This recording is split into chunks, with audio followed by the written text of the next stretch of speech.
So, how's life going for you? Things working out okay? Things suck? Maybe it has something to do with how you're thinking about it. We're going to talk about it on today's podcast. I've spent the last 20 years studying, teaching, and coaching people to find their greatness and take their lives to the next level. Along the way, it's become evident that emotions are at the root of everybody's successes and failures. Worry and fear are the enemies, and it's time to forge the armor and earn the tools to overcome the two things that could single-handedly destroy your future. Hi, my name is Michael Johnson, and I'm a life coach, a peak performance trainer, and I'm the emotions guy. It's time to take back control. Control of how you feel, control of how you act, and control of how you experience life. It's time to become a lifer, a new breed of overachiever focused on living every minute to its fullest. We are responsible for how we feel, and no one and no thing can make us feel anything. Emotional mastery is our journey, and emotional education and intelligence is the key. We are lifers, and this is Magic for Life. What's up, lifers? Michael Johnson here with the Magic for Life podcast, and I'm so glad that you joined me today. I am excited to keep bringing you the Magic for Life podcast, and I would love to hear from you. So please drop me a line at info@magicforlife.com.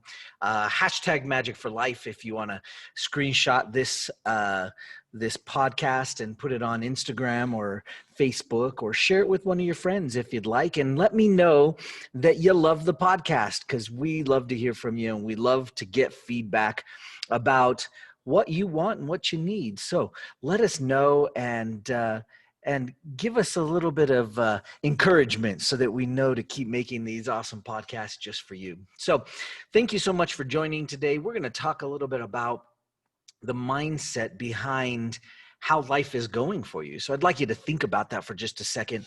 How is life going for you? Things going okay?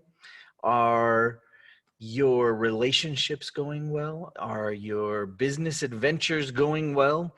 Are your interactions with your clients going well? What's going on, and how come it's going that way? Is it going well? Do you have different parts of your life that are going really well and other parts that are not going really well? I mean, there's lots of cool things you could do. You know, there's a cool life wheel that you could do, and you could kind of map it out and give everything a scale of 1 to 10, see where you're at. See where you're at. Get a good inventory of where you're at, and you can kind of do it mentally in your head. Maybe spiritually, you're at a 10, and maybe at work, you're at like a 3, or vice versa. But get a thought in your mind right now about where you're at. Get an inventory, right? We've got to look at it and say, okay, where's the gap, and how am I going to close that gap? Now, the interesting thing about this is that in so many instances, what's happening is we're having to actually utilize what's going on in our mind to close that gap. And I don't know if you figured this out or you found this along the way, but the more negative you think, the more negative you think. And the more positive you think, the more positive you think. Now, this sounds crazy because in so many instances, we've been trained by media, maybe family members, maybe colleagues, whatever. We've been trained not to be happy. And I don't know why, but I don't know about you. I'd rather be happy than sad. I think you would probably agree. And yet, when we see or experience somebody that's really happy, oftentimes we get into this place where it's like, oh my gosh, are you kidding me? Are you just overly bubbly happy? Get real, right? And I love that. I think it's so funny when people tell others, you've maybe been in this conversation, oh, that person is so bubbly or so happy. Oh, I can't believe it. That can't be real. And the thing is what would you like them to do? Would you like them to be sad with you? Are you feeling sad? If you were feeling sad, why are you feeling sad? When you think, well, I'm feeling sad because this is going on and that's going on and this is going on. And all of a sudden you have to stop and think and go, well, wait a second. If I have practiced and control of my emotions, then I can decide what it means, what this thing means, what this interaction between me and this other person that I think is overly happy, what does that interaction mean? Does it actually mean that you're not happy? Well, if that's the case, why are you not happy? And you have to start to think about why that's the case. What's going on in your world? What would lead you to believe that you weren't happy? And here's the interesting part, and this is the kicker. When information comes in, and everything is information, when information comes in to the noggin you got right there floating on top of your head, well, maybe not floating, but attached, thank goodness, what happens is you filter it with all your senses. You use your touch, you use your sight, your sound, your taste, your smell. You filter it in, and you have a set of information that you filter it through with your senses and other criteria. And as you filter this information, you decide what it's going to mean. And as you decide what it's going to mean, so then you start to feel. Now that's interesting, because if you look back to maybe somebody like Socrates, he said, temet nosce, and that means know thyself, right? And I love to think about that in terms of learn yourself, right? Because in order to know yourself, you have to learn yourself. What are your habits? What are your tendencies? What are the things that you typically do on a regular basis? How do you typically respond? And do you have to respond that way? When somebody maybe calls you a name, do you have to respond in a way? When somebody does something outside of you, whether it's good or bad, whether they're being happy or sad or angry, do you have to respond in their happy, sad, or angry, or can you respond in your own way? Can you respond in your own thing? Can you look at somebody else? And I know you've done it. So think about this for a second. You have accomplished this before. We have all done this before. You have looked at somebody that's angry and said, I'm not going to be angry because that's not going to anger me, or that doesn't affect me. That isn't my thing. And so you've thought to yourself, nope, not doing that. And yet something else outside of you that was angering, you decided, nope, I'm going to be angry about that. Now, there are lots of reasons, and we could dig into this for literally years. I have. And that's not really what we're after today, but let's go after the simplicity of it. Where are you in your world? Where are you in your business? Where are you in your life adventures? Where are you on your bucket list, if you've got one?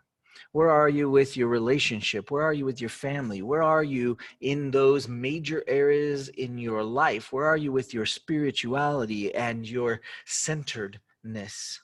Where are you as far as knowing yourself? There are a lot of categories, and some of them might be high, some of them might be low, some of them might be exactly where you want them, and that is cool. That's for you to decide. But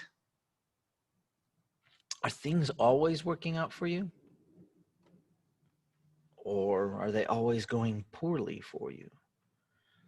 Let's just go with this idea for a second. If we can decide what things mean, if we can decide in our outside world, as this universe revolves around us, I say that tongue in cheek, of course, we can maybe start to understand that we get to interpret what's going on.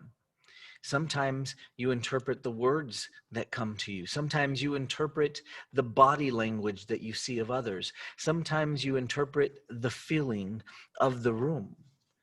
I would implore you to start to pay attention to those feelings. You walk into the room all the time. You can tell if the room has a feeling to it. And you go, ooh, don't want to be here. Or, oh my gosh, this place is amazing. These people are amazing. This energy is amazing. And you've said that and you've thought about that before. And so I'd like to encourage you to think about this. Do you typically say, things aren't going to work out? What's going on in your mind? What are you saying to yourself on a regular basis? Are you saying things are always going to work out for me? Or are you saying, I've messed this up so many times, I hope I don't mess it up again?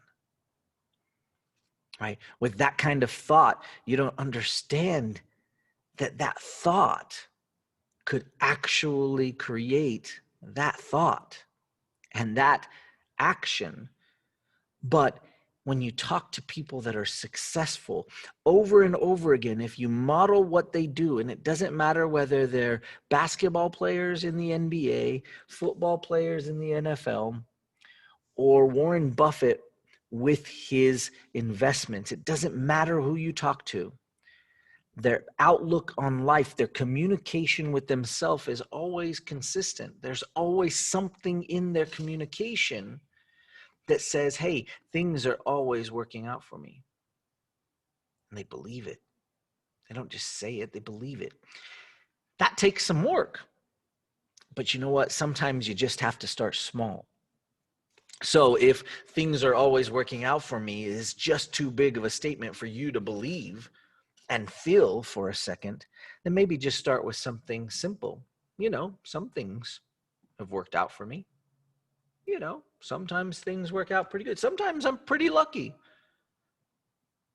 And then it just rolls from there. Because if you noticed, it doesn't matter what you're thinking. If you think about it, and you'll think about something else similar and something else similar, and it'll start to roll like a snowball, and it'll keep rolling. And sometimes it gets bigger, and then it'll keep getting bigger. So it doesn't matter whether it's negative or positive. You will continue to snowball. This is what we do. Humans do this.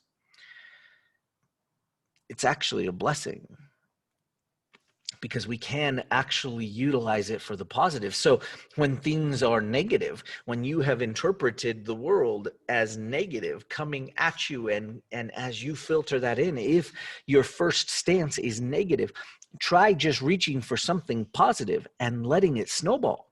It could be small. It might not be things are always working out for me.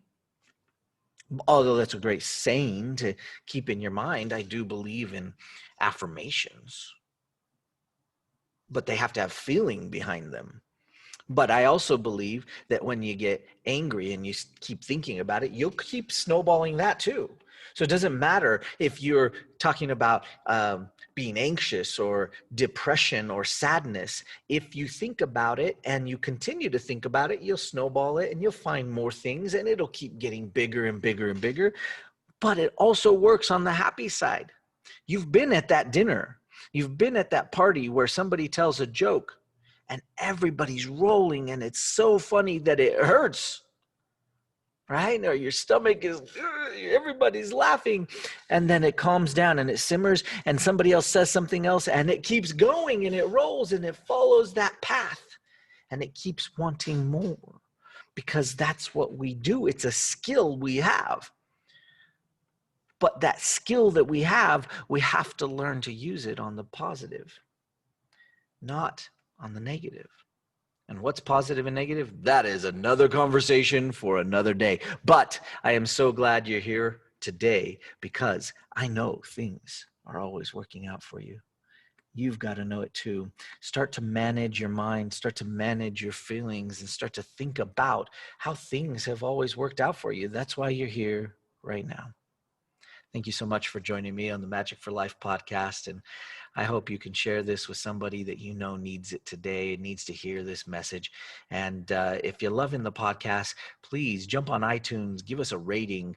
We really love to see those ratings. We love to see the messages back. It's really great. So please jump on iTunes. Let us know that you love the podcast. And for goodness sakes, if you feel so inclined, please share it with your friends on social media.